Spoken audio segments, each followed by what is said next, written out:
Small businesses like this electronics store in New Delhi are often called the backbone of the Indian economy. With the festive season around the corner, they are expecting demand to heat up. But a goods and services tax of between 18 and 28% on most items here threatens to dampen sales. It's a cost that companies usually pass on to consumers. A reduction in these taxes could make smaller businesses more competitive. तो customer requirement थी GST कम होना चाहिए। कम होने से क्या होता है, लोगों का थोड़ा सा जो परचेजिंग का जो सिस्टम है बढ़ जाएगा, उसमें दुकानदार को भी बेनिफिट होगा क्योंकि जीएसटी कम होता तो सेल भी बढ़ेगी। Small businesses are also expecting easier access to loans. They want the government to simplify tax filing and compliance procedures. Some worry the spending plan could offer more relief only for big businesses, while smaller ones struggle due to high inflation, reducing customers' spending capacity.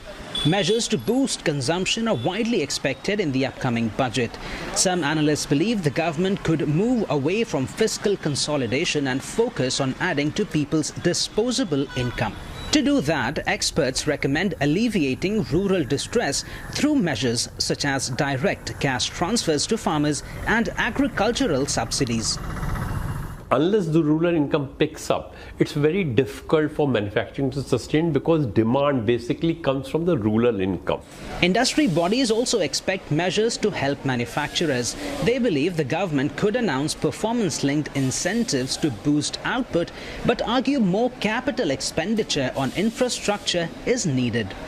The government should also look into increasing the capex because once the government increases capex, we have seen that private sector also follow that. So a lot of companies, both Indian and global companies who are looking into investing into the country can take advantage of that.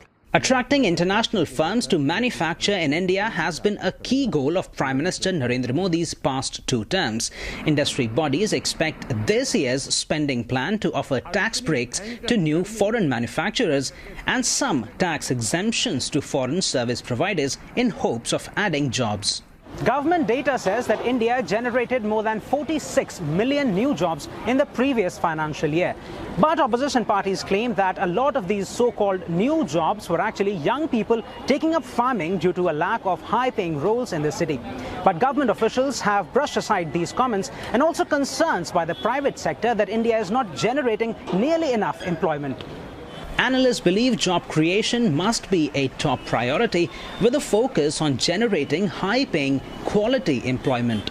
About 40% of Indian workforce is employed in agriculture and allied activities which have abysmally low productivity. So you need to you need occupational transformation also, whereby people leave these low productivity jobs to higher productivity jobs both in manufacturing and services areas.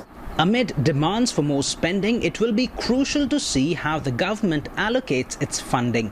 Political experts believe more money could flow towards 2 states, Bihar and Andhra Pradesh, where regional parties are key to propping up Mr. Modi's NDA alliance. At the beginning of his 3rd term, Mr. Modi said his main objective was to set India on a path to becoming a developed country by 2047.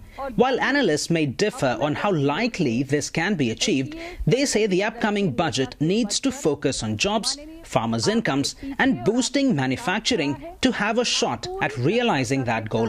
Ishan, Garg, CNA, New Delhi.